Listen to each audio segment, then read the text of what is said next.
I heard every word. I didn't interrupt her, and I didn't raise my voice. After she finished explaining how beautiful the view was from the non-family seating section, I told her I understood and I hung up. My name is Idella Odum. For 31 years, I've prepared the departed for burial in Atlanta, Georgia. I run Odum Family Funeral Services, a business my late husband, Ernest, and I built together from nothing. We took care of one family at a time, comforting one grief at a time.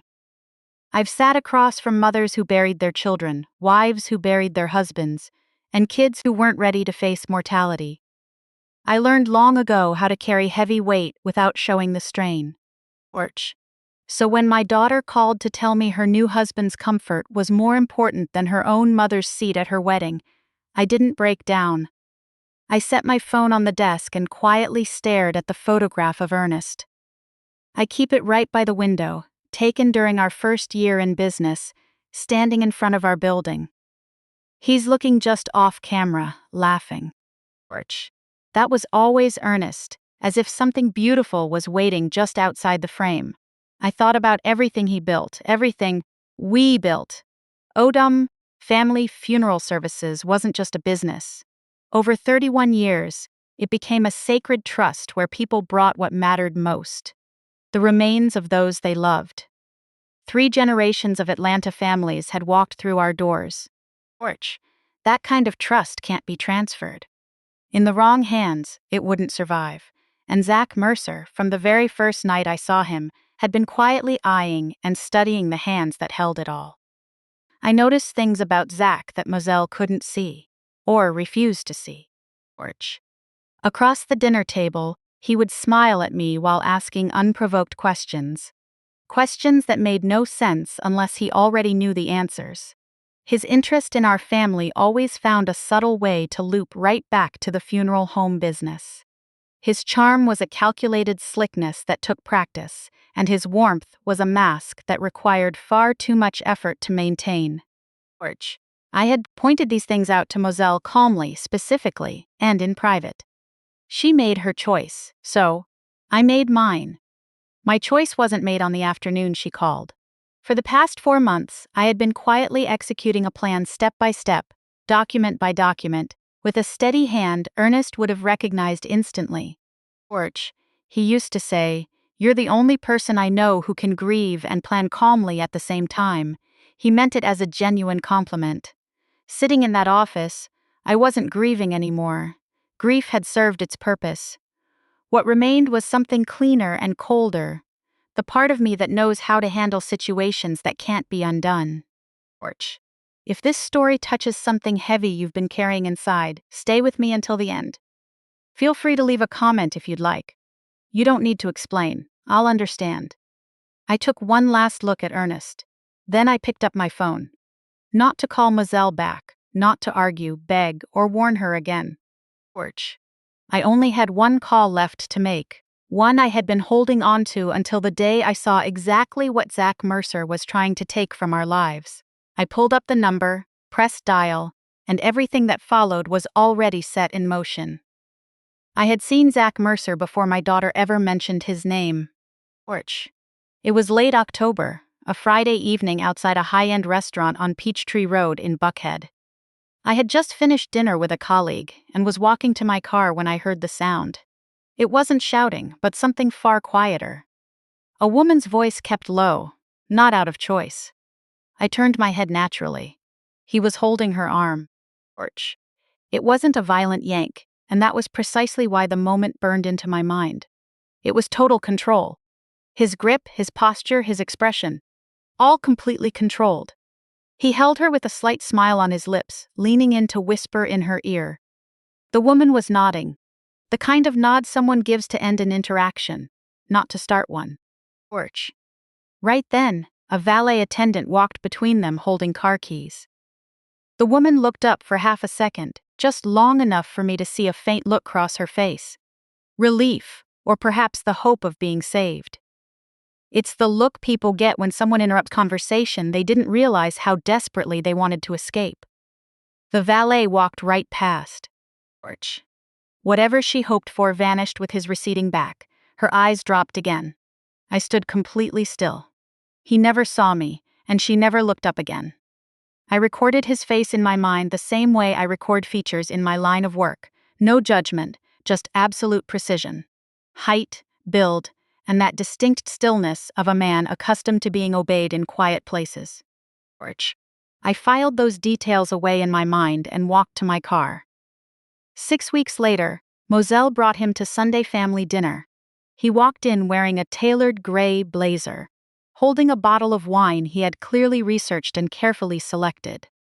The way he moved through my home was like someone who had already taken precise measurements of the place. He shook my hand, holding it a second longer than necessary. When his eyes met mine across the dinner table, they lingered just long enough to ask an unstated question. He was evaluating whether I was a threat. I revealed nothing. I smiled, passed the bread, and asked polite, everyday questions, listening to his answers with complete focus. I wasn't listening to the content of his answers.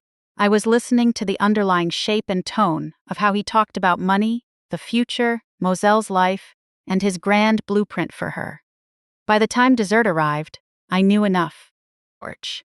That evening, after Moselle stepped out of the kitchen to take a call, I sat across from her and told her calmly, without any drama, what I had witnessed in that parking lot back in October. I described him with exact precision. The woman, the firm grip on her arm, and that unsettling smile. Moselle froze. Then she said I must have mistaken him for someone else, that Zach wasn't the kind of man to act like that. She told me I was being overly protective to an unfair degree, claiming it was just my old habit acting up. She didn't raise her voice or cry. She simply closed a door behind her eyes. A closing I didn't just see, but felt with complete clarity. When we said goodnight, we were standing on opposite sides of something unnamed, speaking across a divide. I didn't chase her through that door. In my line of work, I've learned a fundamental truth. You can never force someone to see what they aren't ready to face. The only thing you can do is make sure that when they finally open their eyes, you're still standing firm. What Moselle didn't know was that I wasn't the only one observing Zach Mercer at that dinner table. Theron Bowen was there too. He was my late husband's oldest friend and a church deacon. A man who had navigated Atlanta's civic and political life for 20 years. He understood the city's social geography and personal networks as intimately as I understood its grief. He remained quiet for most of the meal. But when Moselle left the table, I noticed him staring at Zach with an intense focus I hadn't seen before. After Zach and Moselle left, Theron stayed behind, watching me clear the plates. Finally, he spoke up. I swear I've seen that man somewhere before. It wasn't a firm identification or a specific story, just a troubling sense of familiarity, a feeling that a face was sitting in the wrong place in his memory. I looked at him, calmly. Where? He shook his head. I don't know yet. That answer bothered him far more than it bothered me. Theron wasn't someone who forgot people easily.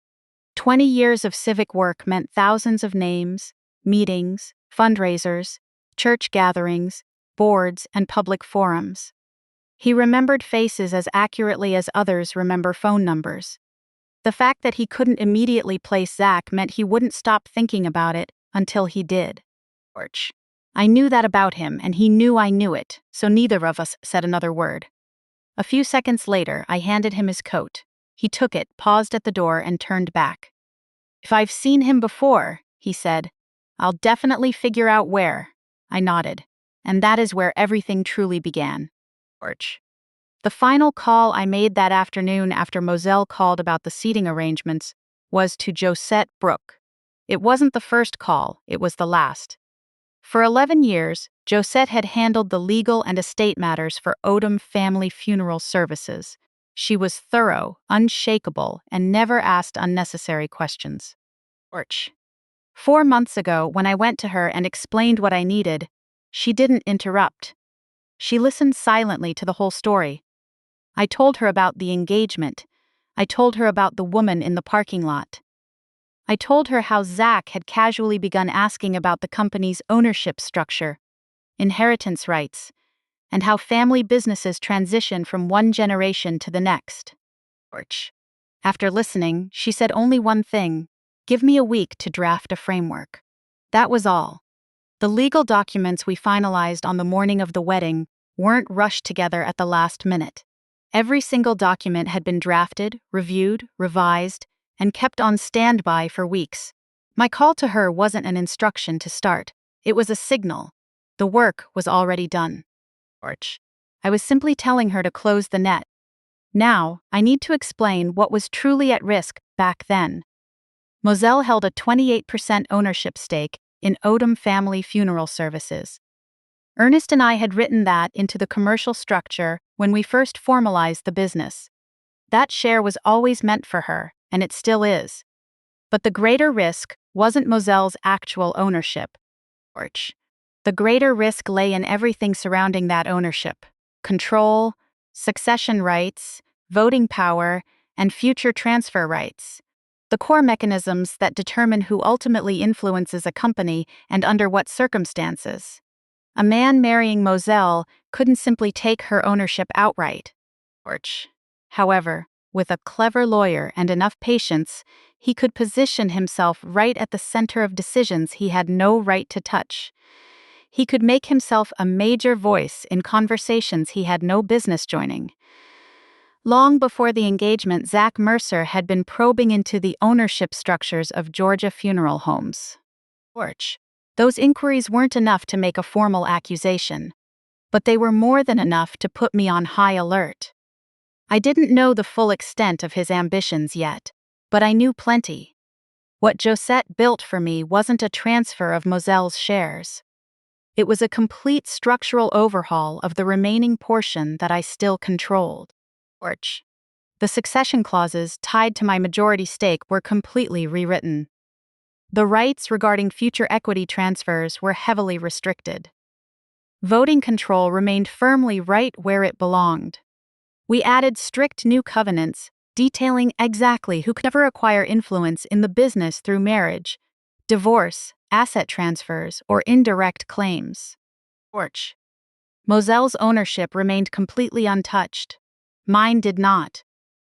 Under Georgia corporate law, this restructuring was entirely legal because I was modifying only the rights and assets that I personally owned and controlled. The result was straightforward. The business could still be passed down to my daughter in the future.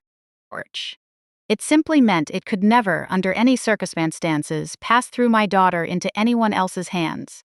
Like Zach's. Josette built an impenetrable wall with Moselle's name carved on the gate, while ensuring Zach's name could never be found anywhere on the property. I didn't tell Moselle I was doing this. I need anyone listening to clearly understand the logic behind my decision, because I know how it might sound. A mother quietly restructuring the future of the family business behind her daughter's back sounds deeply controlling. But that wasn't the case. In fact, when I first brought this to Josette, she asked me a question. If nothing ends up happening, does this restructuring harm Moselle in any way? The answer was no. Moselle retained every single ownership right she already possessed, every financial benefit, and every future opportunity attached to her shares. The only thing that changed was who could ultimately reach through her to touch those assets. That answer brought peace of mind to us both.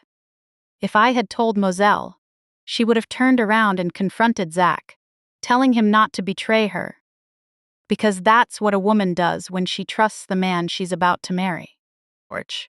She might have let it slip casually, or he might have keenly sensed a shift and questioned her until she revealed everything. Once Zach knew I had built that wall, he would have immediately altered his tactics. Silence was the only protection that could hold firm. That was also the one thing I knew Moselle would find hardest to forgive. Not what I did, but that I kept it from her. I carried that heavy weight with my own hands and never laid it down. On the line, Josette's voice was smooth as glass. Execution complete. All documents were officially filed and logged this morning. I thanked her. She paused, a distinct silence Josette kept whenever she had something else to say and was carefully weighing her words. "There's one more thing," she said. Porch.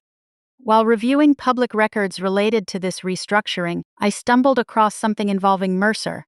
I don't have the full picture yet, but there's a civil case in Fulton County that looks completely wrong. I want to look into it further. The room fell quiet. "Look into it," I said. She said she would call me back once she uncovered more details. Porch. I set my phone down and sat in silence, processing everything I had just set in motion, alongside a new realization. This whole situation might involve far more than I had initially seen. That morning, I still got dressed. That's the first thing I want to say about that morning. The mother who raised me firmly believed that no matter what life demands you face, you present yourself properly.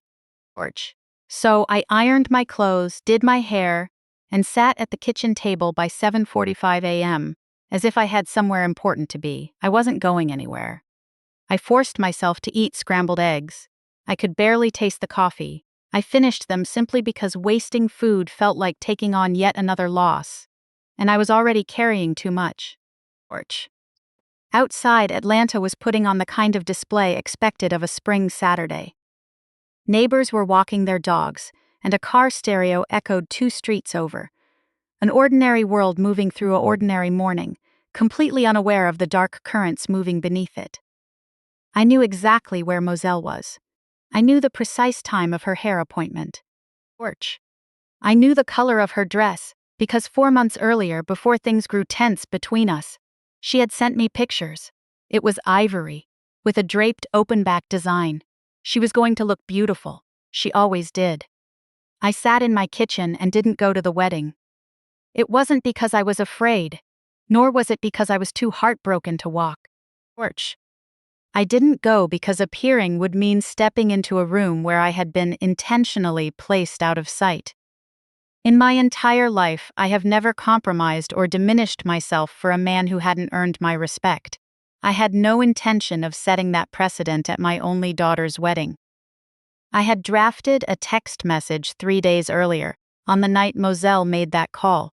Porch. I wrote it, read it over, and saved it in my drafts without sending it. Before those words were delivered, I needed confirmation from Josette. The legal process had to be completed first. That message was the final move, not the first. At 10:12 that morning, after confirming that Josette's legal filings had officially taken effect the previous day, I opened my phone. Porch. It was just 11 words. "You'll understand why you no longer have access." I want to explain the meaning behind that sentence clearly, because my mind was completely lucid when I wrote it. It wasn't a threat, nor was it cruel revenge disguised as information. What Moselle no longer had access to was not her inheritance. It was an old version of the future. Porch. In that old version, the company's business structure was completely exposed, because when those frameworks were established, no one had prepared for someone like Zach Mercer. In that old version, a calculating outsider could slowly, step by step, position himself at the center of decisions where he didn't belong. Porch. What remained now was everything I had spent 4 months protecting with all my strength. The business, its future, and ultimately, my daughter's place within it. However, standing from her perspective that morning, Moselle would read those words as a door slamming shut. Zach, on the other hand, would read a completely different meaning. Porch. Over the past few months, he had asked far too many improper questions.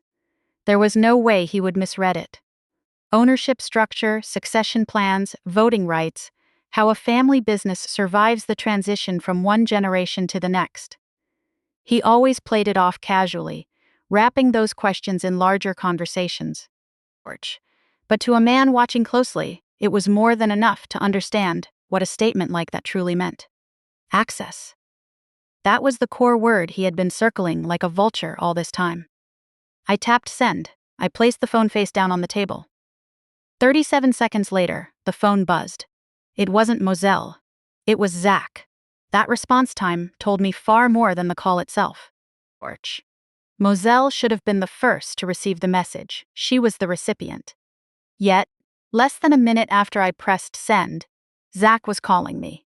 That meant he was right beside her. It meant he saw the message directly and decoded its deeper meaning instantly. Within 11 minutes, he called 3 times. 3 times, I watched his name light up the screen, and I didn't move a muscle. Orch. The 4th call went to voicemail. I waited 60 seconds. Then I pressed play and listened in silence. His first sentence was measured and composed, the mask he presented to the world. But by the second sentence, something shifted. A tension crept into his voice, something his practiced charm could no longer conceal. He asked what I meant by that. He didn't ask what Moselle meant. Orch. He didn't ask if she was upset. He didn't ask why I wasn't at the wedding. He asked what I meant. By the end of that voicemail, even that fake composure fell away, replaced by something quieter and far uglier. It was the sound of a man recalculating his losses in real time. He didn't make explicit threats. He didn't need to. What he left unsaid was clear enough.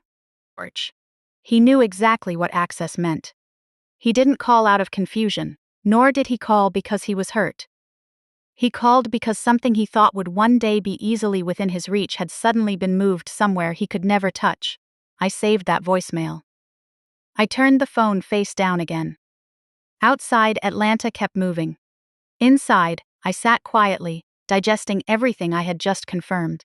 Orch. For the first time since I met Zach Mercer, I had no remaining doubts. That message hit the right person. He was never there for my daughter. The day after the wedding, I called Theron Bowen. I didn't call him to grieve or to look for someone to pull me back from the edge. Orch. I called him because ever since that October night in Buckhead, a specific question had been lurking beneath the surface like an undercurrent. Theron was the only person I trusted to help me find the answer without causing a scene. Theron had been in my life long before Ernest passed away. Orch. They grew up together as childhood friends. Same church, same neighborhood, belonging to that generation of Atlanta blackdoers who quietly built their careers without chasing fame. After Ernest passed, Theron naturally stepped into the role of a devoted friend without needing any explanation. He would show up unannounced to help look after the business, always appearing right when I needed him. Orch. Serving as a liaison on the Atlanta City Council for 20 years had taught Theron how the city truly operated. Not the polished version in press releases, but the real version built on relationships, memories, and who held what secrets on whom. When I told Theron what I needed, he didn't ask why. He had already pieced together part of the truth himself. Orch. After that engagement dinner, he had gone home troubled by everything he saw. Zach's overly smooth demeanor in the room, the deep probing hidden beneath his surface questions. Theron told me he had already started quietly making inquiries that very week. Not because I asked him to, but because he was the kind of man who, once he said, "I know that guy," treated finding out as a serious duty. Orch. Theron said what really bothered him wasn't Zach's face, but a pattern. At dinner, every topic somehow drifted back to ownership, business growth, succession plans, and long-term strategy. It wasn't frequent enough to seem rude, but it was enough for a sharp observer to notice something off. Orch. Theron said he had heard that exact pattern somewhere before. Not the same questions, but the same interest and the same ultimate objective. He reminded me of a community development forum 2 years ago. Zach was there too, moving through the crowd in his usual way, warm, dazzling, and strategic. At the time, he was accompanied by a young woman. She stood close to him but barely said a word. Orch. When one of Theron's colleagues asked her directly what she did for a living, Zach answered for her before she could even catch her breath. Smooth, instinctual.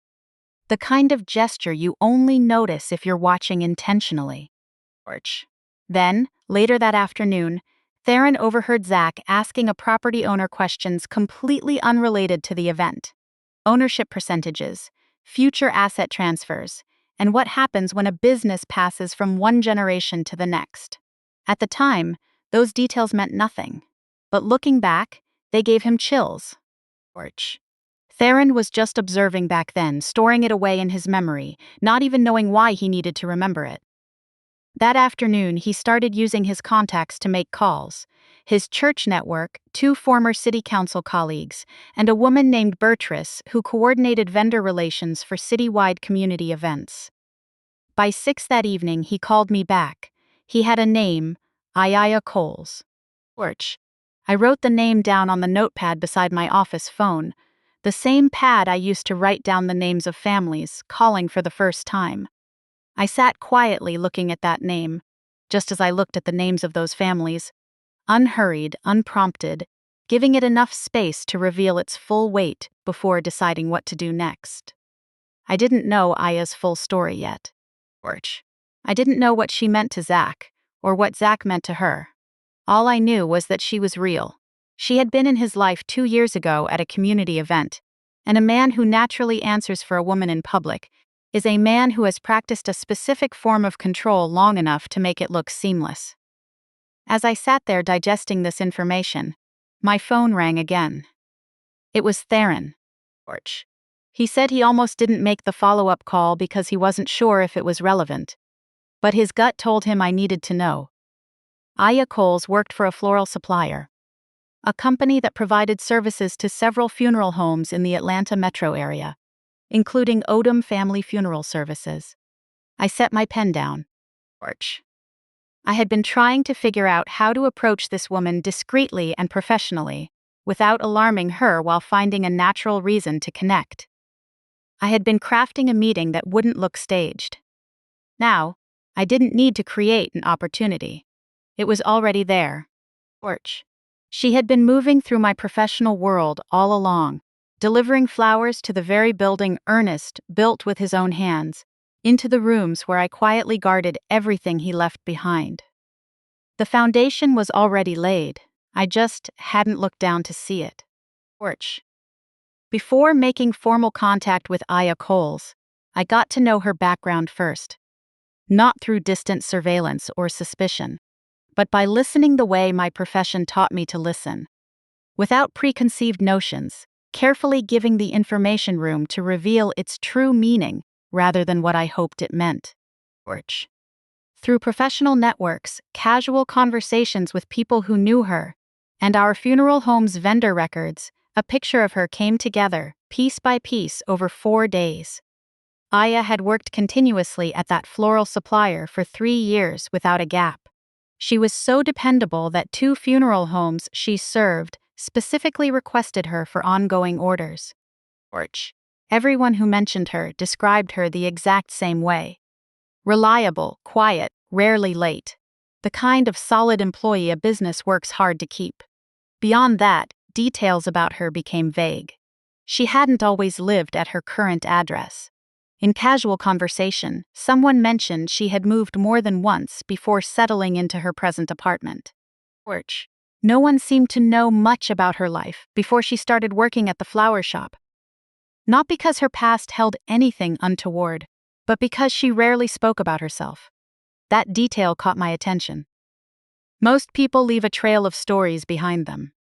Alyssa seemed to have deliberately erased those traces. Torch. I recognized that behavior pattern immediately, not from criminal files or investigation reports, but from my daily work. From the families sitting in the hardest rooms of their lives. I've seen many women walk through those doors. Torch. They flinch instinctively when voices rise in the parking lot. Before answering a simple question, they glance to the side out of habit, as if checking the reaction of an unseen person. They arrange their lives quietly just to avoid disturbing a presence they depend on, because they learned the cost of upsetting that presence through first-hand pain, not imagination. Torch. I wasn't looking at a criminal record. I was looking at a woman being managed. I didn't contact her directly. That would have been a misstep, and I knew it. A stranger calling out of nowhere to ask about her private life would only cause her to shut down completely before I could explain my intentions. Torch. What I needed was a legitimate reason.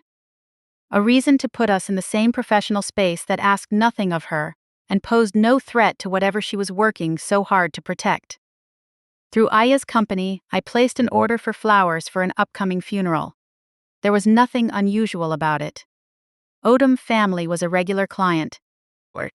On the order form, I requested the same representative to handle the follow-up delivery next week. It was a clean transaction recorded in normal business operations. Nothing looked out of place.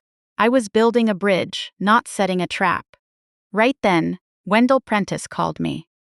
Wendell ran a funeral home and was a good man who had been in the industry for 20 years.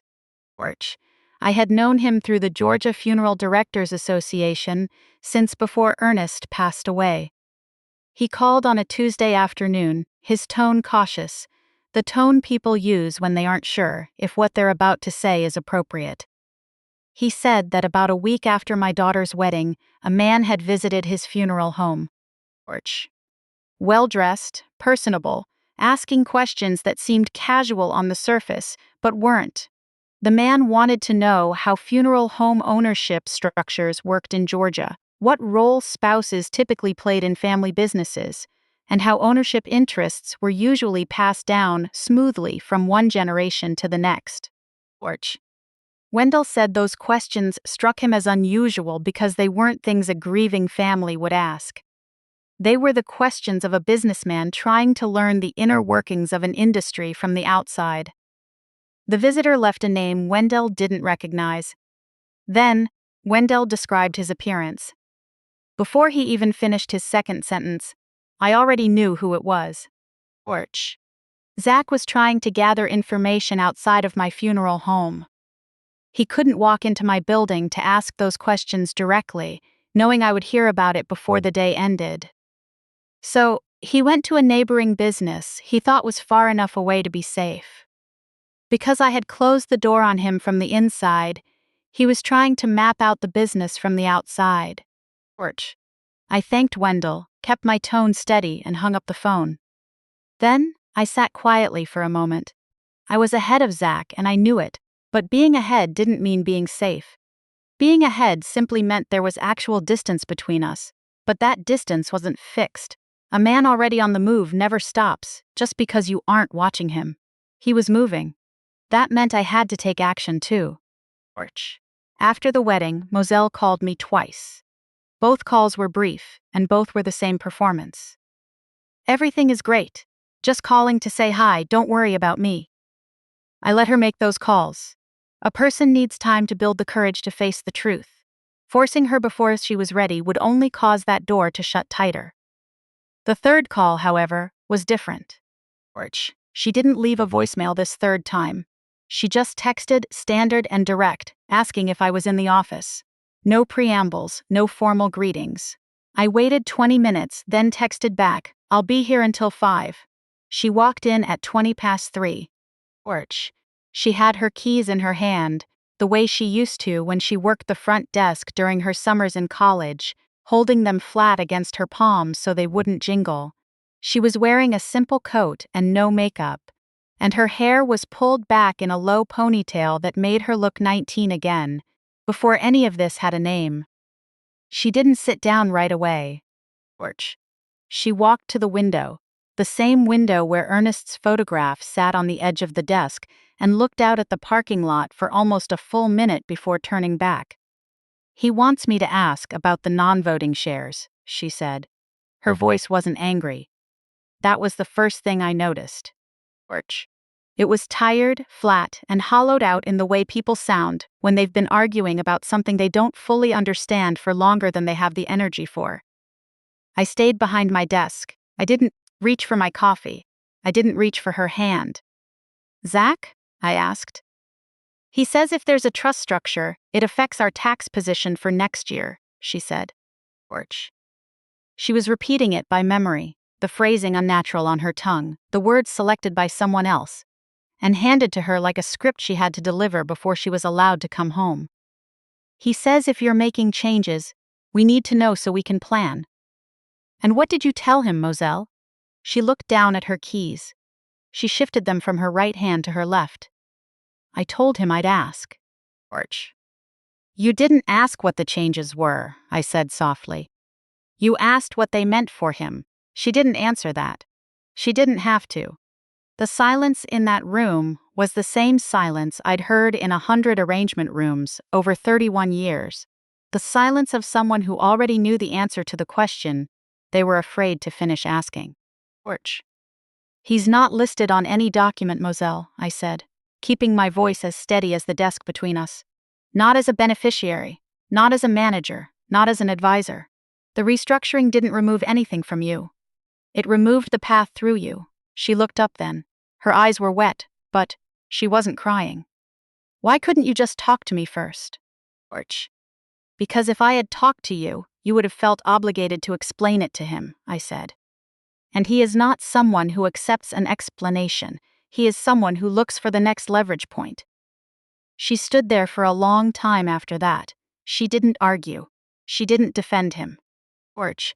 She just stood in the middle of her father's office, looking at the floorboards where she'd learned to walk, and for the first time since October, I saw the shift. Not the realization itself. That was still coming. But the beginning of the wait. The moment where a person realizes that the thing they've been carrying isn't a partnership. It's an assignment. George. He's going to keep asking, she whispered. I know, I said. What do I tell him? I looked at her. Really looked at her, my only child, standing in the late afternoon light of a business built on protecting people when they were most vulnerable. Tell him the truth, I said. Tell him your mother built a wall, and she didn't leave a door. She left 5 minutes later. She didn't say goodbye. George. She just walked out to her car, her keys still flat against her palm, and drove away into the Atlanta traffic. I didn't watch her leave.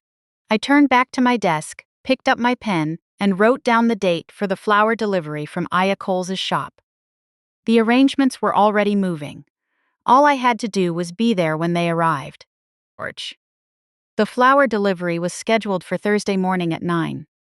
I was in the preparation office by 8:30. I had the side door unlocked, the one that opens onto the loading dock where the vendors bring in the larger arrangements. And I had a pot of black coffee sitting on the counter near the ledger desk. No pretense, no elaborate setups. George. Just a workspace being prepared for a normal day's labor. At 9:10, the van pulled into the side lot. It was an unmarked white Ford Transit with the florist logo small and neat on the driver's door panel.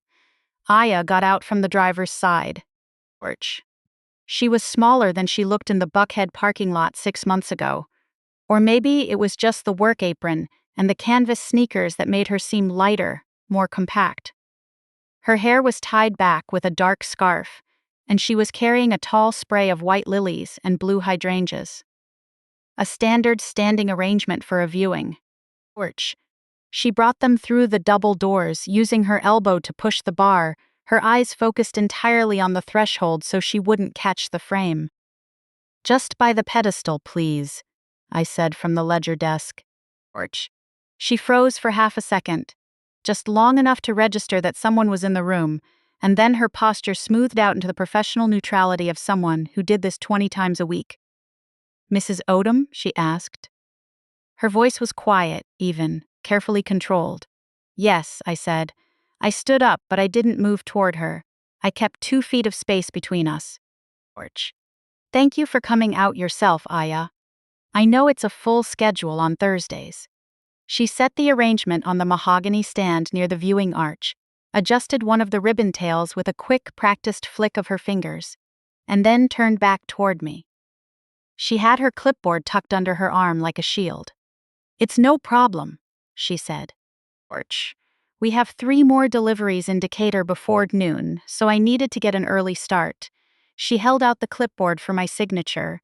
Her hand was steady, but I noticed the small, pale scar running along the base of her thumb, not from a stem wire or a pruning knife. An old mark, clean and thin, the kind left by something sharp held under pressure. I took the pen, but I didn't sign immediately. George. I looked at the arrangement first, taking my time, letting the silence settle between us until it was comfortable, not tense. Theron Bowen speaks very highly of your work, I said, setting the pen down beside the clipboard instead of handing it back. She didn't flinch, but her shoulders tightened by a fraction of an inch. Mr. Bowen? Orch. He was at the Community Development Forum 2 years ago, I said, keeping my tone conversationally casual, as if mentioning an old neighbor. The one near the West End renovation site. He said you had a real eye for the botanical displays they set up near the main hall. She looked at me then. Really looked at me, for the first time. Orch. The professional shield didn't drop, but a small crack appeared behind it. I remember that event, she said carefully. Zach was there too, wasn't he? The room went completely still. Aya didn't move. She didn't look toward the door. She didn't lower her eyes. Orch. She just stood there, holding that clipboard against her chest, and I could see the mental ledger turning in her head, calculating who I was, what I knew, and what it meant that I was saying his name out loud in a room full of polished mahogany and quiet light. Why are you asking about Zach? She asked. Her voice didn't rise. It got lower, harder, like a door latch catching. Orch. Because my daughter married him 6 days ago, I said. She closed her eyes. It was only for a second, a long, slow blink, but when she opened them, the shield was gone. What was left was something much older, much colder, and entirely familiar to anyone who has ever spent 30 years watching people realize that a loss is permanent. I tried to tell someone once, she whispered. 2 years ago. Orch. After the project in Buckhead. What happened? Nobody believed it was what it was, she said. She looked down at the concrete floor near her sneakers. He doesn't leave marks where people look, Mrs. Odom. He leaves paper. He leaves agreements. He leaves people thinking they made the choice themselves until they wake up one morning and realize they don't own their own names anymore. Orch. She reached into her apron pocket, pulled out a small, worn leather card holder, and set it on the ledger desk beside the clipboard. I kept the account statements, she said simply. From the joint business venture he tried to set up under my name in 2024. Before I left, I didn't pick up the card holder right away. Orch. I looked at her. At the quiet, precise woman who had spent 3 years building a life out of flowers and early morning delivery routes, just to have something that belonged entirely to her. Why did you keep them? I asked. Aya looked back at me, her eyes clear and unblinking. Because men like Zach don't change their habits, she said. They just change their venue. Orch. I didn't open the card holder until Aya left. She didn't stay to talk through the details, and I didn't ask her to. She had done her part. She had delivered what she carried, signed the routine manifest for the lilies, and driven away toward Decatur to finish her route. Orch. She was a survivor of a specific kind of quiet destruction, and she knew better than to hang around the blast site when the fuse was already lit. Inside the leather case were 3 folded pieces of paper, not originals, but clear, clean copies of bank filings and a registered business incorporation form from Fulton County, dated 18 months prior. Orch. The name on the LLC was Mercer and Coles Cultural Holdings. I read through the pages line by line, sitting at Ernest's desk while the morning sun moved across the oak floorboards. It wasn't a violent crime on those pages. It was something much more methodical. Orch. Zach had used Aya's credit profile and her family's minor property assets in South Fulton as collateral for a short-term commercial loan to secure a development lease. When the lease fell through, the debt remained tied entirely to her name, while the initial capital had been redirected through a secondary consulting entity that listed Zach as the sole managing director. Orch. He hadn't just taken her money. He had built a legal structure that absorbed her assets while leaving her entirely responsible for the collapse. It was identical to what he had been probing around at Odom Family Funeral Services. The subtle, persistent questioning about inheritance, title transfers, and non-voting equity. He wasn't looking to run a funeral home. Orch. He was looking for an established debt-free asset base he could leverage for outside liabilities before anyone noticed the foundation was gone. I picked up the desk phone and dialed Josette Brooks' direct line. She answered on the second ring. Josette.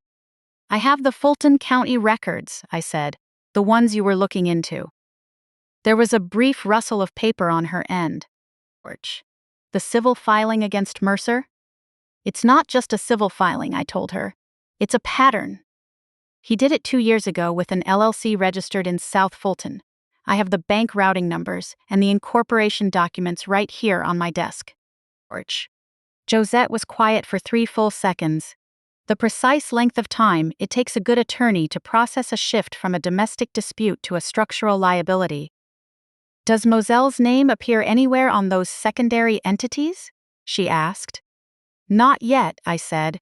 That's what he was trying to set up with the non-voting share inquiry yesterday. Send me the copies, Josette said, her voice flattening into that cold, sharp tone she used when preparing for a deposition. If he's attempted to use marital assets or prospective inheritance as guarantees on existing liabilities from that 2024 entity, he's crossed from aggressive financial maneuvering straight into material fraud. How long do you need?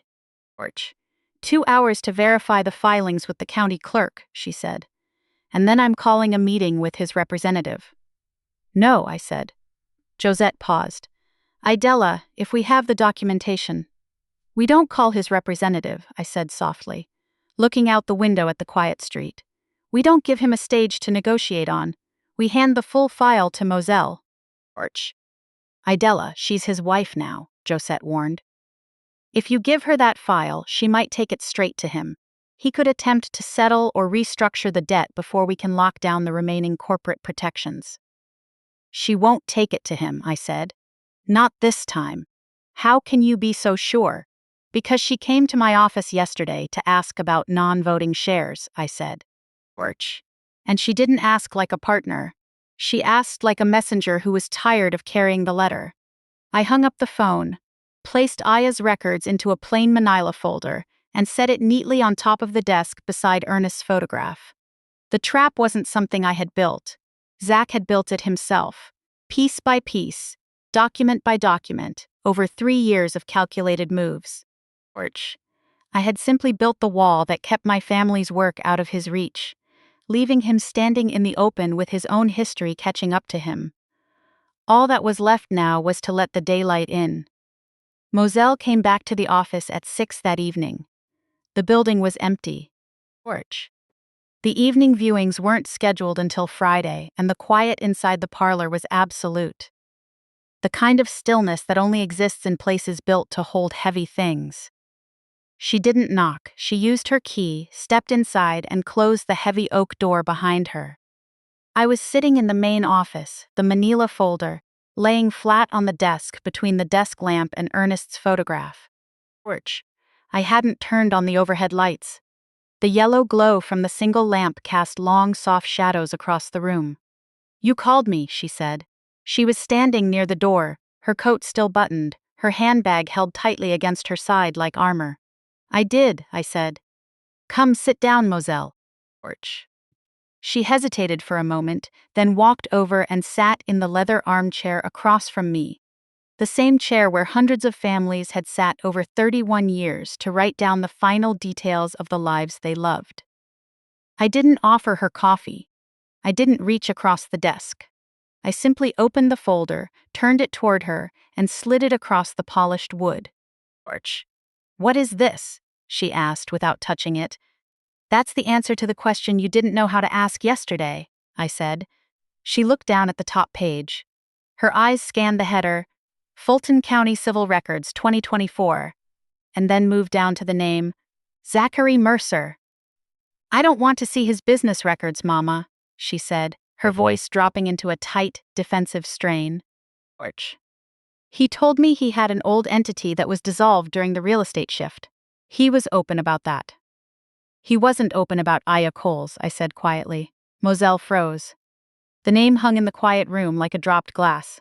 Who? The woman whose name is on line 4 of that incorporation document, I said.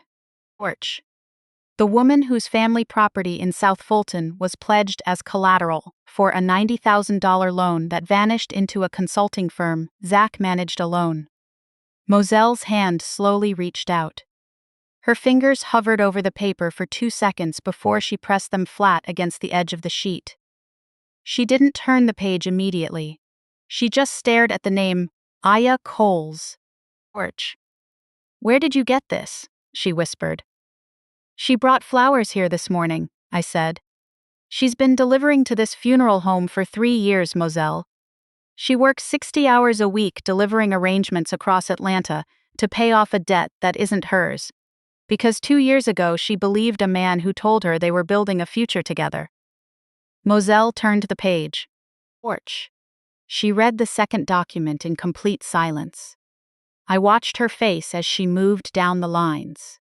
The initial loan agreement, the personal guarantee clause, the transfer memo routing the funds to Zach's secondary account, and finally the civil default notice filed when the payments stopped. Her breathing didn't change, but her skin went pale under the desk lamplight. Porch. He told me he never had a business partner before this year, she said. It wasn't a question to me. It was a realization spoken aloud to the empty air. He didn't have a partner, I told her gently. He had a resource, and when that resource was exhausted, he moved on to finding another business with deep roots, an established reputation, and a daughter who believed in him. Porch.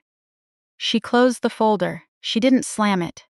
She just pulled her hands back and rested them in her lap, staring at the closed manila cover as if it were something dangerous. Is this why you restructured the business? She asked. Yes, I said. Not to take anything from you, Moselle, but to make sure that whatever he brought with him from his past stayed outside these doors. The shares are yours. Porch. The business is yours, but it will never be his collateral. She sat there for a long time, the silence stretching out between us until the clock on the mantel ticked 6 times. When she finally stood up, she didn't pick up the folder. She left it lying on the desk. She looked at Ernest's photograph by the window, then down at me. He's waiting in the car, she said softly. I know, I said. Porch. He wants to know if we reached an agreement about the non-voting equity. I stood up from behind my desk, walked around to where she was standing, and for the first time in 4 months, I put my hand on her shoulder. She didn't pull away. She leaned into it, just for a second, her head dropping slightly under the weight of everything she had been trying not to see. Porch. Go out there and tell him, I whispered. Tell him the Odom family doesn't take on outside debt. She looked at me, her eyes clear now, the doubt and confusion entirely gone, replaced by the quiet, steady resolve of a woman who had finally seen the full outline of the room she was standing in. No, she said, her voice firmer than I had heard it in a year. I'm not going to explain it to him. Porch. I'm just going to tell him to drive. She turned and walked out the front doors, her footsteps echoing softly down the hallway, leaving the folder on the desk and the light burning in the window where Ernest was still smiling at whatever was waiting just beyond the frame. Zach Mercer didn't come back to the funeral home after that night. He didn't call my phone. Porch. He didn't leave any more voice messages about access or equity or family misunderstandings. When a man like Zach realizes that the wall in front of him isn't a negotiating stance but an absolute boundary built on public records and legal precedent, he doesn't stay around to break his knuckles against it. He packs his things, calculates his remaining options, and looks for a quieter exit. Porch. 2 weeks later, Josette Brooke completed the formal separation filings on Mosella's behalf. There were no long courtroom battles, no public scenes, and no dramatic confrontations over dinner tables. Porch. When you present a man with a verified audit of his prior liabilities alongside an absolute corporate firewall that prevents him from ever touching a single asset, the math becomes very simple very quickly. He signed the dissolution agreements in a quiet office in Midtown, stepped out into the afternoon heat, and vanished back into the background of the city. Porch. Moselle moved back into her old apartment near Virginia Highland. She came by the funeral home every Tuesday afternoon, just like she used to before any of this began, sitting at the ledger desk in the back office to help with the weekly accounts. We didn't talk about Zach. We didn't talk about the wedding that wasn't, or the front row seats that were never filled. Porch. Some things don't need to be dissected to be understood. they just need to be laid to rest with proper care and absolute silence. On a warm Saturday morning in late May, Aya Coles brought the flower delivery for a small service we were holding for an old deacon from the West End. She brought in 2 large arrangements of blue hydrangeas, setting them carefully near the chapel doors. When she finished, she walked back to the office desk where I was writing out the service receipts. She didn't mention the manila folder. She didn't ask what had happened to the records she had left on my desk a month ago. She just handed me the manifest for my signature, her face calm and clear in the morning light. Everything looks perfect, Aya, I said, signing my name at the bottom of the sheet. Thank you, Mrs. Odom, she said. She took the clipboard back, paused for just a second, and looked toward the window where Ernest's picture sat in the sun. It's a good building you have here. My husband and I built it to last, I told her. It stood up to a lot of weather. She gave a small, quiet nod, the nod of someone who understood exactly what it took to keep a roof stand through a storm, and then walked out to her van to finish her route. I watched her drive away down Peachtree Street, the morning sun reflecting off the white side panel of the van as it merged smoothly into the steady flow of Atlanta traffic. I walked over to the window, picked up Ernest's photograph, and wiped a speck of dust off the corner of the frame with my thumb. He was still smiling out past the camera, looking at whatever good thing was waiting just beyond the edge of the picture. And for the first time in a very long time, as I looked out over the quiet chapel and the sturdy walls of the business we had built together, I could see it too. She was back to her old routine at first. Her tone was light, heavily polished. That careful, smoothed-over cadence she'd used with me for months. But this time, she couldn't pivot away from it fast enough. Beneath that forced composure, I heard something else turning, something cold and deliberate. It was the unmistakable voice of a person trying to ask a question they had been coached to make sound offhand. She brought up a vendor's name, a supplier linked directly to our operating accounts. She claimed she'd stumbled across an old invoice while Zach was helping her organize a box of papers she'd brought from home before the wedding. Documents from long before the restructuring, years old, but still spelling out the framework of our business relationships in plain English. She told me she was just curious how that contract worked. I paused for a single beat. Then I asked her straight, Moselle, why is Zach interested in supplier accounts?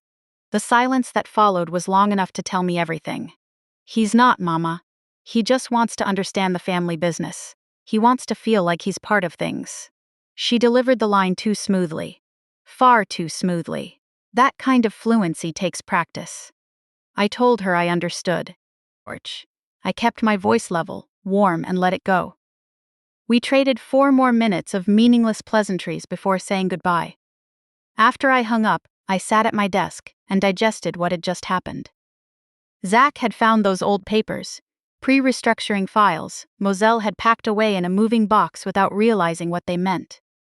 Under the new legal structure, his name wasn't on a single document. But those legacy invoices still mapped out our vendor network, account names, and daily cash flow with perfect clarity. He was using those files like an outdated roadmap. Imperfect, but detailed enough to give him a path forward. And he had sent Moselle to ask the questions because she held the legitimate standing he lacked. She had no idea what she was doing. I was certain of that. She believed she was being a good wife, helping her husband feel connected to her roots, trying to mend the rift left behind after the wedding. She didn't realize that every question she asked on his behalf was simply intelligence gathered without his fingerprints on it. That was what weighed on me most. Not that Zach was using her. I had counted on that from the start. It was watching my daughter's love for a man become the exact vulnerability exposing her to danger, while knowing she was still blind to the reality of it. She wasn't the villain in this story. She wasn't even naive in the ordinary sense. She was just a woman whose trust had been borrowed without her consent. and spent on a scheme she would never have approved of. I gave myself 10 minutes to clear my head. Then I dialed Josette. I told her about the visit to Wendell's funeral home. I told her about the old documents and the vendor inquiry. She listened without interrupting once. "The new structure is airtight," Josette said cleanly. "Nothing he digs up from those old files gives him a legal foothold. He's trying to draw floor plans for a building that's already been completely rebuilt." Then she paused. That distinct, deliberate pause she made when she had something else to share. "I finished reviewing the Fulton County civil records," she said. "Idella, I found something." I gripped the receiver tightly. "Tell me." The morning of the delivery was a Thursday. I was in my office when I heard the movement at the side entrance. The vendor door, not the main doors used by grieving families. I stepped out to meet it myself, the way I would for any routine order. There was nothing calculated about it. Just a business owner walking around her own establishment on a normal workday. Aya Coles walked in carrying a massive arrangement, white lilies paired with eucalyptus, a clean, solemn design that fit the tone of the week regardless of what kind of grief a family was carrying. She set the display down on the receiving table and began checking off the order with intense, methodical focus. It was the kind of concentration you only see in someone who has learned that perfection is the safest way to stay invisible. I stood there, watching her quietly before speaking up. Her movements were careful. Not nervous, but cautious. There's a world of difference between the two.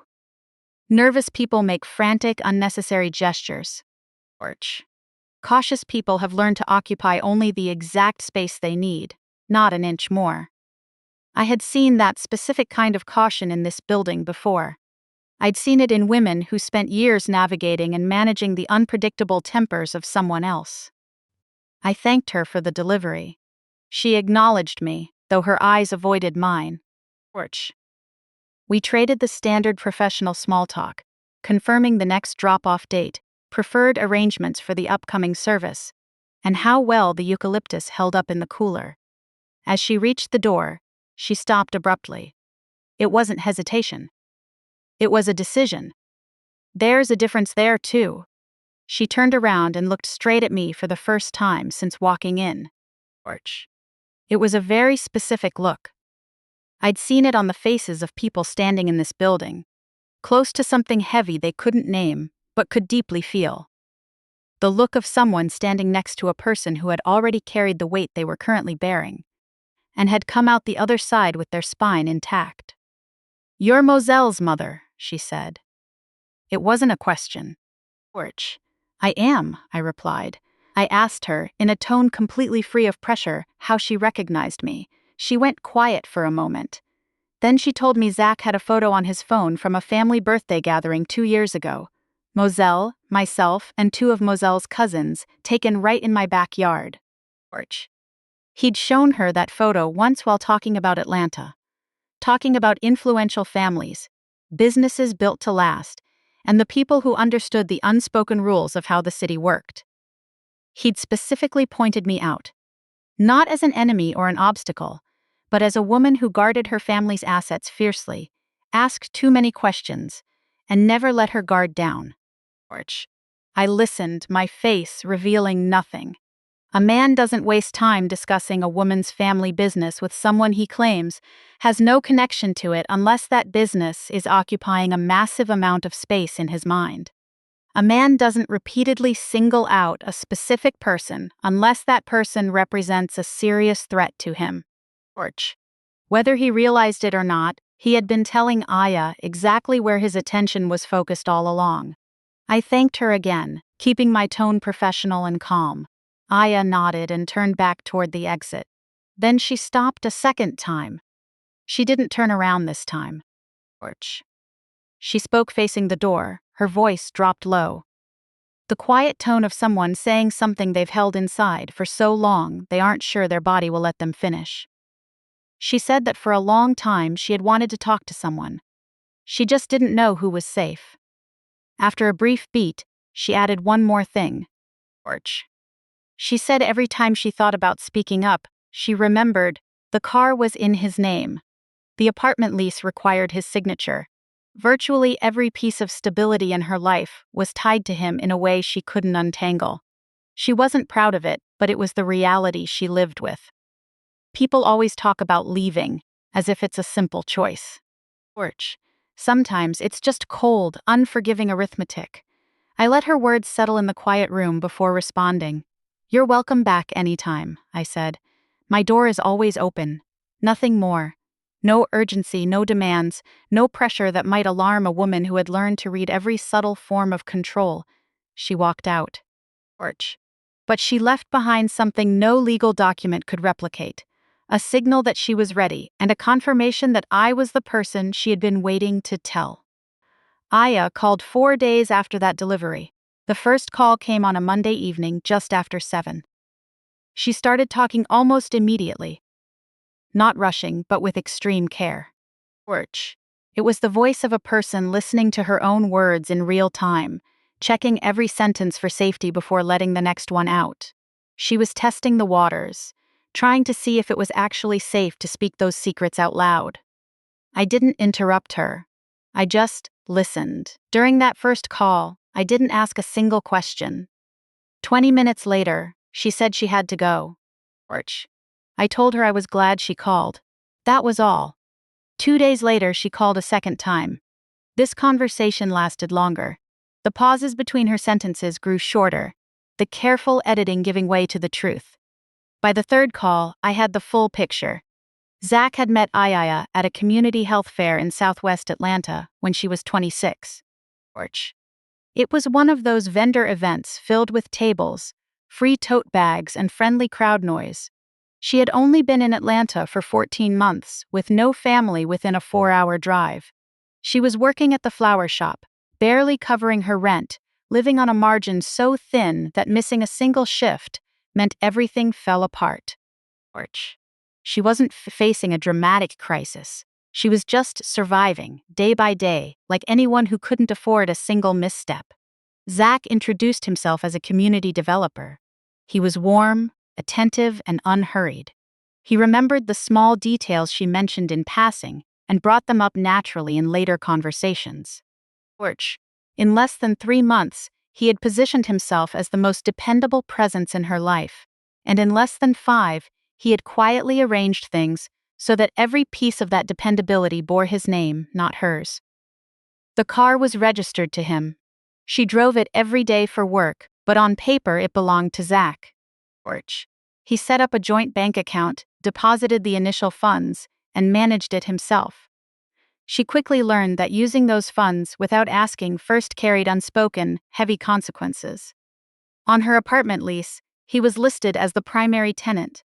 Her name was on it, but renewing meant relying on his signature. If she walked away, she lost her home. None of it was accidental. He had carefully maintained every line of leverage. The car, the account, the lease, to precisely control her choices, and through all of it, he had been pursuing Moselle. Aya knew about Moselle. Not everything at first, but enough. She had seen a message. Once, she confronted him directly, demanding he end things with the other woman and let her move on with her life. 2 weeks later, he drove the car away without a word of explanation. For those 2 weeks, she had to borrow a coworker's car just to get to work, keeping quiet about the whole thing. She never brought it up again. I wrote down everything she shared across those 3 calls: dates, the name of the community health fair, the apartment complex on Campbell Road, the first 4 digits of the joint account she remembered, the specific Wednesday he took the car, and the Thursday 2 weeks later when it reappeared silently in the parking lot. I didn't collect these details out of curiosity. I was assembling them into a clear structure, a record that could be cross-referenced against official files, lease agreements, bank histories, vehicle registrations, event sign-ins. These existed independently of her memory. They served as hard evidence backing up her story. By the end of that 3rd call, I had outlined a documented, verifiable pattern. It wasn't just a story or an accusation, it was a record. and the most powerful thing about a record is that it can't be retracted or denied. I closed my notebook. I sat quietly with the weight of what Aya had entrusted to me, reflecting on how hard it had been for her to hold that burden alone for 2 years before finding the courage to put it into words. Then I picked up the phone and dialed Josette. The call came on a Thursday night, 11 days after the wedding. I knew the moment I picked up, not from what she said, because she hadn't managed more than my name, but from the slight catch in her breath right before it. It was the heavy silence of someone who had been holding a crushing weight at bay for days and had finally run out of strength. Moselle wasn't pretending everything was fine this time. She told me she was sitting in her car in her apartment building's parking garage. She said she'd been driving aimlessly for 40 minutes before finally pulling in. I didn't ask why she hadn't gone upstairs. I already knew. She told me about 2 nights prior. She'd brought up the joint account to Zach. The one they'd discussed before the wedding. The one he had brushed off twice since coming back from the honeymoon. She hadn't been aggressive. She said she made a point to keep her tone light, almost apologetic. It was the style she had learned to use when asking him about important matters, framing them as minor details. She just wanted to know when they were going to set it up. He told her now wasn't the time. She asked when the time would be. He didn't raise his voice. He didn't move toward her. He just went completely still and stared at her. Just stared, with an expression she couldn't name. It was like something hidden behind his eyes had cracked open. A door she hadn't known was there. She said that look lasted maybe 4 seconds. Then he said he was tired and walked out of the room. He didn't come back until she was already in bed. The next morning, he made her coffee, asked about her day, and patted her shoulder as he passed her in the kitchen. Warm, attentive, entirely back to normal, as if those unsettling 4 seconds had never happened. Mama, her voice was low and tight, the sound of a person struggling to keep from falling apart. I don't know how to explain it. It's not about what he did. It's about how I felt looking at him. I let her words hang in the air before answering. I didn't say, "I told you so." I didn't mention the text message Josette, Aya, or the legal protections I'd put in place since the wedding morning. None of that was what she needed, nor was it the reason for her call. I asked where she was. She said, "Still in the garage, engines off." I asked if she was safe. She said she was. She thought so. She said she didn't think he would do anything. And then she stopped mid-sentence. I heard the exact second she realized what she'd almost said. She had almost said, "I don't think he would do anything to hurt me." And something deep inside her stopped her, because saying it out loud meant facing a terrifying truth. She was now a woman who had to ask herself if her husband might hurt her. I let the quiet hold. Then I told her I loved her. I told her my door was always open. I told her she didn't need to explain anything or make any decisions tonight. I just needed her to know that whenever she was ready to walk through that door, it was open. We stayed on the line in silence for a few more minutes. Then she said she was going upstairs. I asked her to call me tomorrow. After hanging up, I sat at my desk, unmoving. I had spent months building those defenses because I knew this moment would come. From the first night I saw Zach Mercer, I had seen right through him. Yet proving myself right had never felt so much like a loss. Josette's office smelled of paper, old coffee, and the quiet calm unique to places where heavy decisions are made without raising a voice. I had been in that room dozens of times over 11 years, handling Ernest's estate, setting up corporate filings, managing every legal detail the funeral home required. I knew the chair across from her desk, and the way the afternoon light filtered through the blinds, casting long slants across her folders. More than anything, I knew what it meant when she had a folder waiting open on the desk before I even sat down. She adjusted the file and slid it toward me as soon as I settled in. Fulton County Civil Records. It was a judgment rendered 2 years before Zach ever introduced himself to Moselle. The plaintiff was a man named Aldous Greer, a former business partner, co-owner of a commercial property, and clearly another person who had made the fatal mistake of trusting Zach Mercer without verifying the numbers himself. Josette explained the case in her measured, methodical way.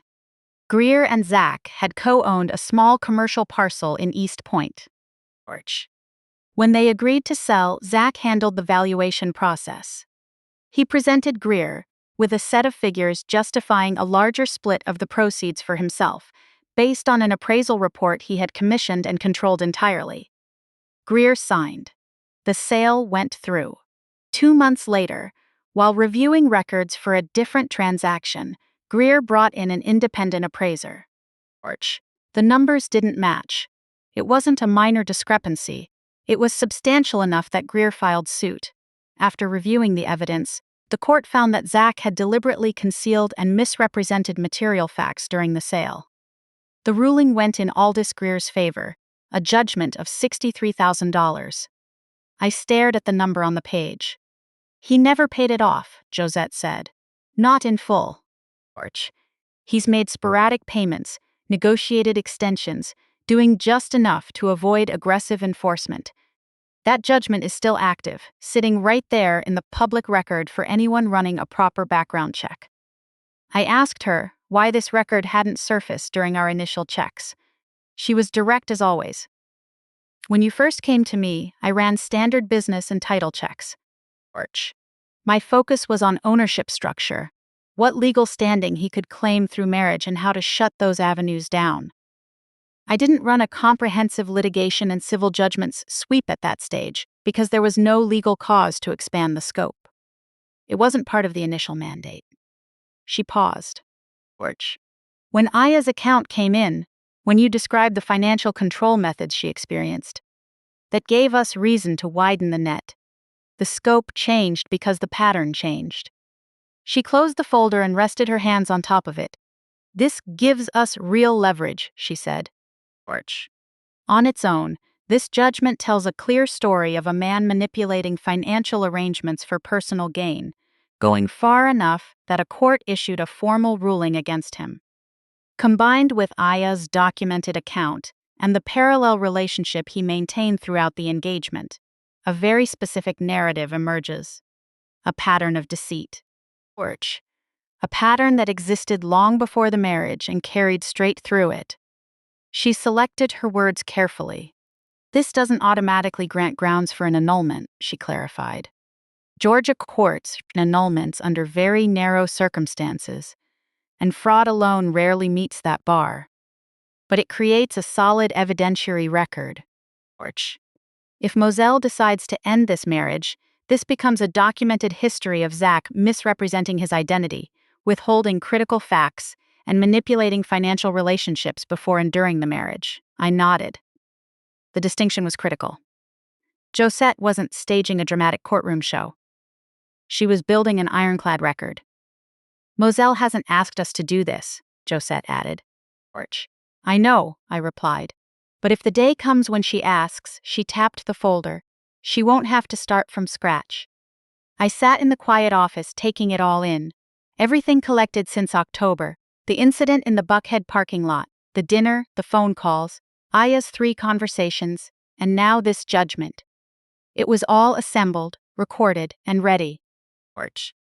That folder held more than validation for my instincts about Zach Mercer. It held something far more useful. Proof. Clear, documented proof of a fabricated past, financial manipulation, hidden relationships, and a carefully constructed facade. Evidence that stood on its own, regardless of whether anyone believed my intuition. And every bit of it was sitting quietly in that folder, waiting for the right moment. He walked in on a Tuesday morning without calling ahead. Nadine, my receptionist, came down the back hallway to find me while I was reviewing arrangements for a Thursday service. She said there was a man up front asking for me by name. She described him as well-dressed, polite, with the calm composure of someone unused to being turned away. I knew who it was before she even finished describing him. I told her to let him know I'd be out shortly. I finished the paperwork in front of me first, not to make him wait out of spite, but because I never set aside my work for anyone. Then I walked out. Porch. He was standing near the entryway, casually scanning the room with an evaluating eye, the look of a man calculating his surroundings while trying not to show it. When he saw me, he smiled. It was warm, direct. His polished, to charm reserved for moments that called for persuasion. "Mrs. Odom," he said, "thank you for seeing me." I acknowledged his presence and led him into the arrangement room. Porch. I chose that room intentionally. It was where family sat down to make final decisions after losing a loved one. The furniture, the quiet atmosphere, the way the light fell, it all carried a specific gravity. It wasn't an intimidating room, but it was far more unsettling than a threat. It was a room that demanded absolute honesty about what truly mattered. Porch. As he sat down, I watched him take in the space.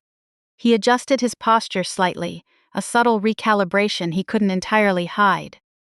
The room was already doing its job. He started by telling me there might have been some misunderstandings between us. He said he loved Moselle, that her happiness meant everything to him. Porch. He acknowledged the tension between us but said he wanted us to move forward as a family, that he wanted to be a son-in-law I could trust. He was good at it, I had to give him that. His words were warm, his posture open, his eye contact calibrated to project sincerity without coming across as aggressive. He'd clearly delivered a version of this speech in other rooms to other people. Porch. That level of polish is hard to disguise. I let him finish without interrupting. When he was done, I looked at him in silence for a moment. Then I told him I appreciated him coming by. I told him I wanted the best for Moselle. I told him my door was always open for my daughter. Nothing more. I stood up. He didn't follow immediately. Porch. He sat frozen for a fraction of a second. The stillness of a man who thought he could read a room, only to realize the room had read him the moment he stepped inside. His eyes searched my face, looking for a way in. A crack, an emotional response, a vulnerability he could file away to use later. There was nothing. He stood up and straightened his suit jacket. Porch. In that same warm tone he'd arrived with, he thanked me for my time. Though beneath the warmth, something fundamental had shifted that he couldn't quite mask. I walked him to the front doors. Nadine said goodbye from the desk. He nodded politely and left. I stood by the window, watching him cross the parking lot to his car. He didn't look back, but his gait had changed from when he walked in. Porch. On the surface, he still looked composed, but beneath that exterior, his mind was racing, recalculating everything. He had come to test whether I was afraid of him. He got his answer, and in his frantic recalculation, I knew that silence terrified him far more than any words I could have spoken. Porch. I gave Aya only 3 things: Josette's name, her phone number, and a brief 2-sentence description explaining that Josette was a thorough patient attorney who listened carefully. I told Aya that whatever she decided to do with that information, or if she chose to do nothing at all, was entirely her call. That was the extent of my involvement. I didn't accompany her. Porch. I want to be clear about that, because I know how it might look to an outsider. A woman with resources and a personal lawyer guiding a woman with nothing into a meeting that served a larger plan. I had thought through it carefully before making the recommendation. My absence wasn't a tactical move. It was because Aya's story belonged to her alone. Porch. If I had been in the room, her account would inevitably have been colored by my presence, my reactions, and my connection to the situation. What she told Josette needed to come entirely from her own memory, spoken in her own words, free of anyone else's influence. I offered her an open door. Stepping through it was her decision to make. She stepped through. Porch. Josette called me after the meeting, brief and professional, simply to confirm that the consultation was complete and a formal recorded statement had been taken. She didn't share specific details as it should be. Aya's statement was her private matter, and its contents belonged to her own legal process. That evening, Aya called me. Her voice sounded different from our previous 3 conversations. Porch.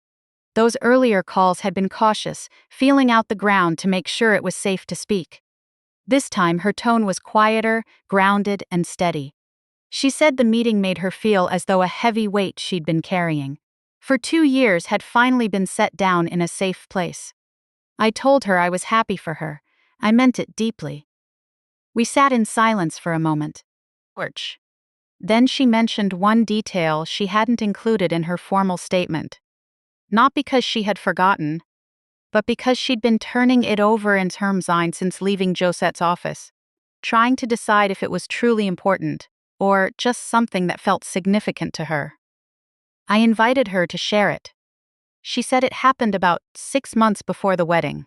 Porch. They were sitting in his car outside her apartment building after he'd driven her home from dinner. She couldn't recall the restaurant.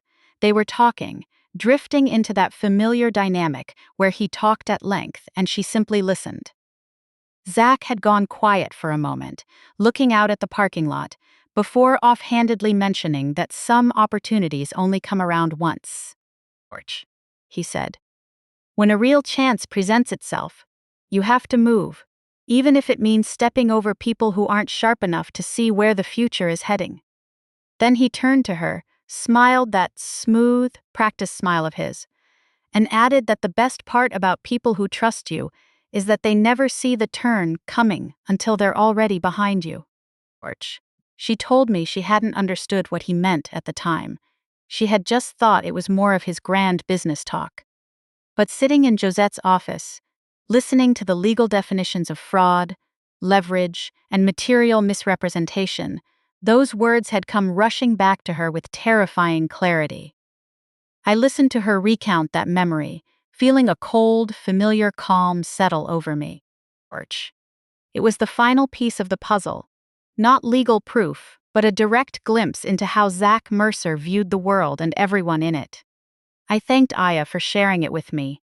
I reminded her that she was safe now, that the truth was documented, and that he no longer held power over her life. After hanging up, I looked out the window of my office into the gathering dusk. Porch. Atlanta was settling into the evening, lights coming on across the city, ordinary lives moving forward in the dark. The picture was complete now. Every line drawn, every record verified, every piece of evidence resting securely in Josette's office. I didn't feel triumph. I didn't feel anger. Porch.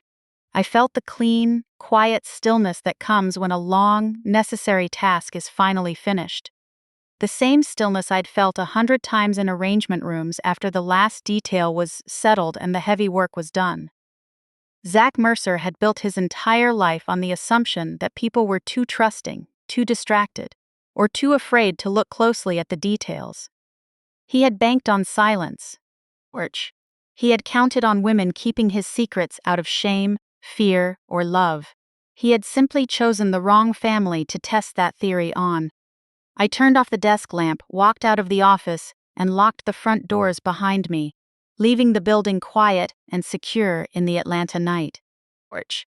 Let's discuss how my estate is actually going to be distributed, Beatrice announced on screen, steepling her impeccably manicured hands. A will isn't just a document transferring financial assets. It's the ultimate, undeniable statement of a person's values, and I refuse to let my legacy fund this family's toxic delusions for even one more day. Porch. Richard swallowed hard, the sound sharp and heavy in the silent room. He clung to his leather briefcase, cold sweat glistening across his face. To my sister Patricia Bennett, Beatrice declared, her tone turning ice cold. I leave you $1. Patricia gasped violently. Her hand flew to her throat, her eyes wide with total shock and deep humiliation. $1. Porch. For a woman who built her entire identity on social status and the illusion of elite power, it was the ultimate, unavoidable insult. I left this exact, symbolic amount for a very specific legal reason, Beatrice continued, a faint, calculating smile playing on her lips. Porch. By explicitly naming you and granting this specific sum, I legally prove that I was of sound mind and absolutely did not forget you in my final moments. You cannot challenge this will in probate court under the guise of oversight or fading memory. You are intentionally, explicitly, and permanently disinherited. Patricia buried her face in her hands, her shoulders shaking with heavy, broken sobs.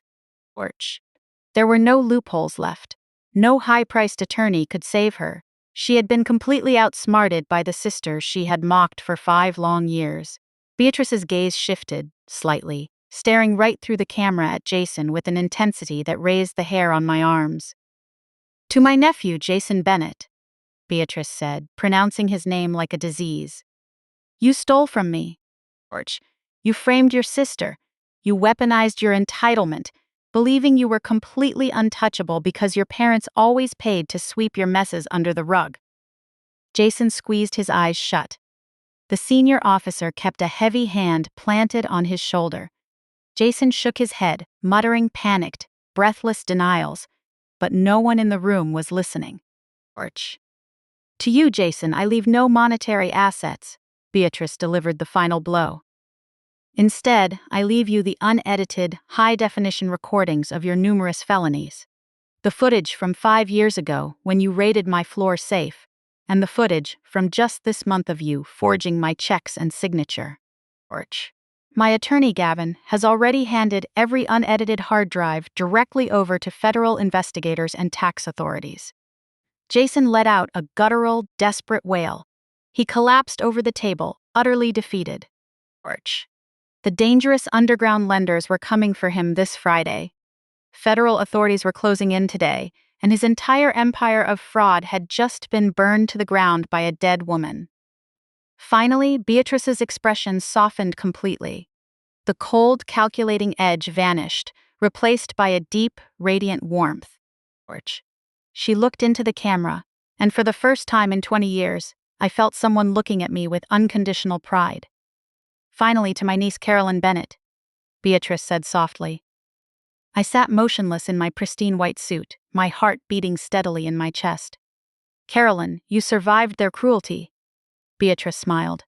"Out of the ashes they left you in, you built an incredible life. George, you are the only person in this bloodline who kept a shred of integrity." She took a deep breath, her voice rising with triumphant power. "To Carolyn, I leave my entire estate. Every bank account, every investment portfolio, and every piece of real estate, totaling $12 million. George. This includes the commercial land in Oakbrook that your father, Richard, desperately needs to keep his business afloat." Richard let out a choked, desperate gasp. He clutched his chest, his eyes rolling back in shock. The Oakbrook property was his ultimate crown jewel. The last asset that could save him from federal audits and the impending foreclosure driven by Jason's massive debts. George. And now it was mine. I owned the very ground he depended on. "You've earned your freedom, Carolyn," Beatrice concluded as her image froze on the screen. "Use it well." The projector clicked off, dropping the room into momentary darkness.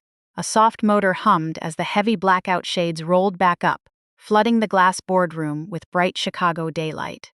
Nobody spoke. Nobody moved. George. The silence was absolute and suffocating. Patricia was a sobbing wreck at the table.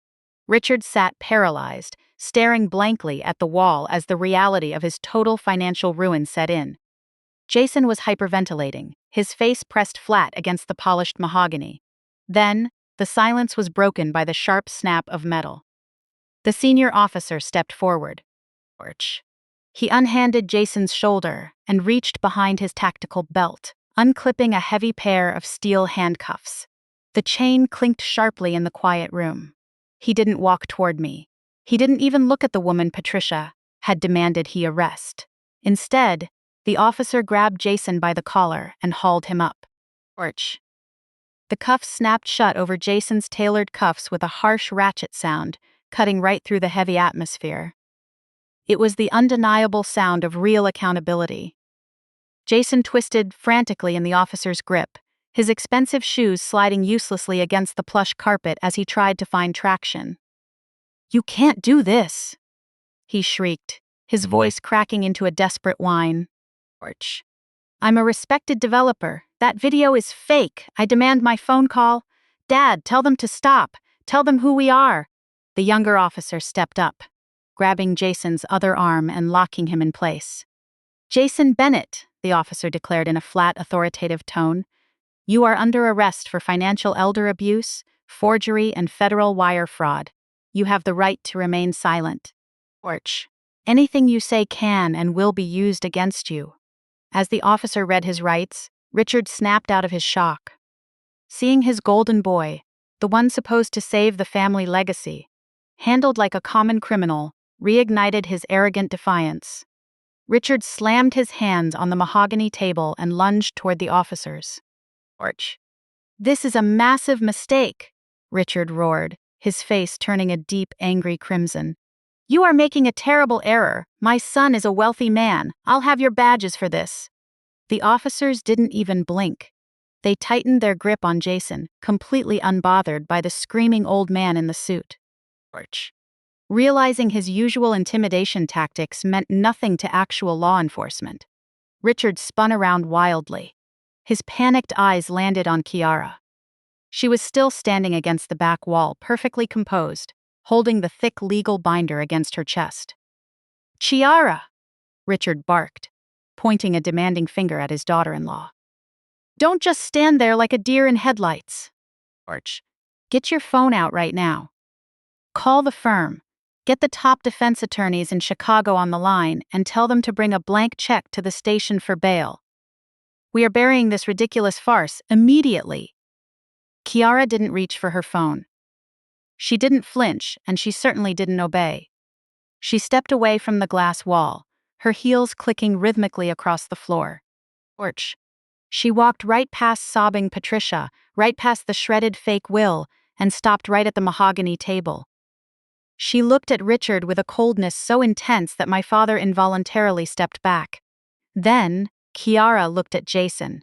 Her husband was sweating profusely, hands cuffed behind his back, staring at her with wide, desperate, pleading eyes. "Orch. Chiara, baby, please," Jason begged, his voice trembling with sheer panic. "Call the lawyers. Get me out of this. You know I love you. We can fix this." Kiara placed the heavy binder on the polished wood and flipped open the cover with absolute precision. Inside were stacks of bank records, tax filings, and 3 silver flash drives neatly sealed in plastic bags. "Orch. I'm not calling a defense lawyer, Richard," Kiara said, her voice steady and resolute. Richard frowned, his face twisting in confusion and anger. "What is wrong with you? Do as I say. Your husband is being arrested." "I'm not calling a lawyer," Kiara repeated, turning her sharp gaze back to Jason, "because I don't need one." Jason stopped struggling, his breath catching in his throat. "Orch. You thought you were so much smarter than me," Kiara told him, every word delivered with surgical precision. "You thought because I came from a working-class neighborhood and worked in education, I wouldn't understand complex corporate structures. Orch. You thought you could use my personal information to open 5 shell companies, rack up millions in fraudulent debt, and leave me taking the fall when federal authorities came knocking?" Richard gasped, his eyes darting between Jason and Kiara. "Shell companies, Jason? What is she talking about?" Kiara ignored him completely. Orch. She reached into the binder and pulled out a crisp, single-page legal document bearing the official seal of the Department of Justice. "After Carolyn showed me the truth at the care facility, I didn't go home and cry," Kiara said, her presence commanding the room. "I went straight to the federal prosecutor's office. I sat down with forensic accountants and federal agents. Orch. I handed over every falsified tax return, every hidden ledger, and every drive you sloppily hid in the home office safe." Jason let out a horrible choking sound. His knees buckled, and the 2 officers had to haul him up to keep him from hitting the floor. "Orch. In exchange for my full, unreserved cooperation," Kiara announced, holding the document high for everyone to see, "the U.S. Attorney has granted me absolute blanket immunity. I am not going to federal prison for your crimes, Jason. But you certainly are." Kiara reached into the binder one last time, pulling out a thick, bound stack of stamped legal papers. Orch. She slid them across the smooth mahogany until they rested right where Jason had been sitting. "Just to make things crystal clear," Kiara added ruthlessly. I am no longer your scapegoat, and as of 8 o'clock this morning, I am no longer your wife. Those are expedited divorce papers. My attorney will meet you in whichever federal holding cell they put you in tonight. Orch. The absolute finality of her words snapped the last thread of Jason's sanity. He lost it completely, thrashing violently against the officers and screaming in sheer unadulterated panic. No! Jason howled, tears streaming down his face as the officers dragged him toward the heavy glass doors. You can't do this to me. I'm Jason Bennett. I'm a CEO. Mom, help me. Dad, don't let them take me. Orch. Carolyn, please? I sat upright in my chair, unmoving, watching the family's golden boy get hauled out like trash. The glass doors shut heavily behind him, but his desperate screams echoed down the hallway until the elevator doors finally sealed him off. Inside the room, the silence returned, heavier and darker than before. Orch. Richard stood frozen at the end of the table, staring at the empty space where his sons had just been, then at the divorce papers resting beside the shredded fake will. The crushing reality hit him like a freight train. His son was going to federal prison. His business empire was toxic. The $12 million was gone, and the dangerous lenders were still coming to seize his house on Friday. Orch. Richard let out a strangled, breathless noise. His face turned a sickly gray. He clutched his chest, eyes rolling back as he stumbled away from the table. He finally realized his entire world had been completely, irreversibly destroyed. Orch. When the heavy glass doors clicked shut, cutting off the last echoes of my brother being hauled into the service elevator, the silence in the office turned thick and absolute. The very air in the room felt different now.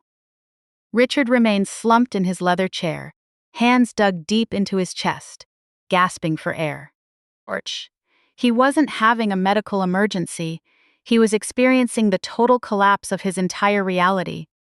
His son was headed to a holding cell, his corporate empire was ruined, and the $12 million he planned to steal had evaporated into thin air. Patricia stood trembling near the table, shaking so hard, her pearl necklace clattered against her collarbone. Orch. For 20 years, she had relied on her social status, her wealth, and her arrogant illusions to shield herself from consequences. Now her armor was completely stripped away. She looked at the shredded pieces of Jason's fake will, then at the divorce papers Kiara had left behind, and finally, she looked at me. Orch. I sat there in my white suit, posture perfectly straight, hands resting calmly in my lap. I offered no comfort.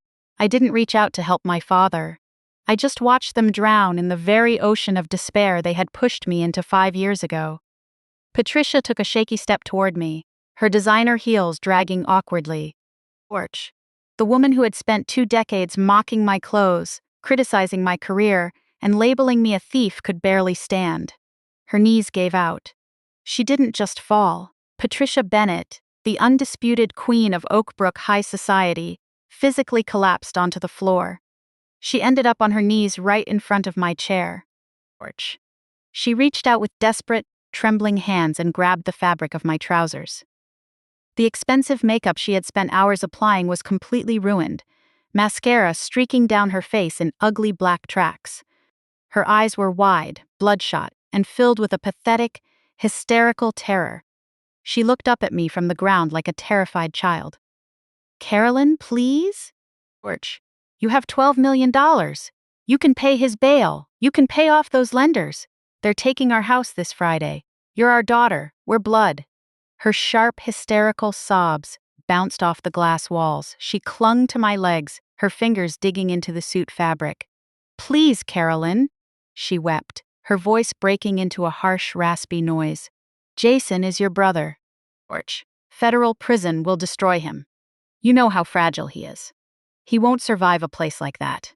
Just wire the money to his defense team. Send the $500,000 to clear the debt so we don't end up on the street. You have the whole inheritance now. You have everything, and we have nothing left. Don't be so cruel to us. Orch. Richard finally caught his breath, leaning heavily on the table to support his weight. He looked down at me, pale and covered in cold sweat. He didn't yell this time. He didn't threaten to call security. His voice was a hollow, desperate whisper. "Carolyn, your mother is right," Richard pleaded, his pride completely shattered. "George, if those lenders enforce the deed on Friday, we'll be thrown onto the street. We have no savings left. We co-signed your brother's initial loans. The bank froze our accounts this morning. We're begging you. Be the bigger person. Save your family." I listened to their desperate pleas echo through the room. George. I listened to the same two people who had pulled me out of bed at 2 a.m, torn my room apart, and thrown me out into a freezing Chicago blizzard with nothing but a trash bag of old clothes. That night, they didn't care if I froze. They didn't care if I starved while working 3 jobs to pay for night school. George. They didn't care when they went to their country club and told all their wealthy friends I was a disgrace. They only cared now because the monster they created had finally turned around and eaten them alive. They weren't asking for forgiveness. They wanted a financial bailout. George. They wanted me to open Beatrice's checkbook to pay off criminal debts, fund a federal defense team for a man who abused the elderly, and reset the board so they could go back to pretending to be perfect. The sheer nerve was astounding. They expected me to use the money my aunt fought so hard to protect just to save the people who tortured her in her final days. George. Kiara stood quietly against the back wall, watching my parents beg. Her face was an ice-cold mask of complete satisfaction. She had delivered the evidence that put her fraudulent husband in cuffs, and now she was watching his enablers face total ruin. Gavin stood by the paper shredder, arms crossed, silently watching the fallout as the estate's legal representative. George. Patricia yanked on my trousers again, burying her wet face against my knee. Her loud, dramatic weeping was a clear attempt to win sympathy. "Please, Carolyn," Patricia cried, her voice muffled against my suit. "I'm your mother. I brought you into this world. I'm begging you. Have a conscience. We are blood." I didn't flinch. I didn't pull away. George. I just sat calmly in that high-end office, looking down at the woman weeping on the carpet. The woman who had spent 20 years destroying my self-worth. Patricia stayed on her knees, her tears soaking into my pants. She gripped my legs with desperate strength, repeating the word family over and over, as if it were a magic spell that could erase the past. George. A reputation built on calculated charm and performance generosity turns shockingly fragile once the underlying record is exposed. He had always counted on no one digging deeper, but now, people weren't just digging. It was laid out on the table for everyone to see. 2 organizations he had spent years trying to join quietly stopped returning his calls. George. A community development board where he had been seeking an advisory seat chose someone else. A business project he had hoped to join moved forward without him. There was no dramatic fallout, no public statements, no loud humiliation. Just door after door that had once been open to him, quietly locking forever. For a man like Zach, that was the ultimate defeat. George. Aya started her own independent legal proceedings. In meetings with her lawyer, they gathered records regarding the vehicle, shared financial accounts, housing arrangements, and the expenses she had incurred, relying on Zach's repeated promises. Whether those facts supported a civil claim was up to her legal team. That process belonged entirely to Aya, not to me, and I stayed out of it. George. Josette stepped back after making the introduction, and so did I. I had opened a door for Aya. What she chose to do after stepping through was her right. The business stood firm, exactly as Josette had structured it. George. When the divorce was finalized, Mercer's protected interest in the funeral home remained right where it belonged, completely intact through the setup Josette had put in place months ago. Nothing was taken. Nothing had to be fought for in a bitter struggle to be reclaimed. George.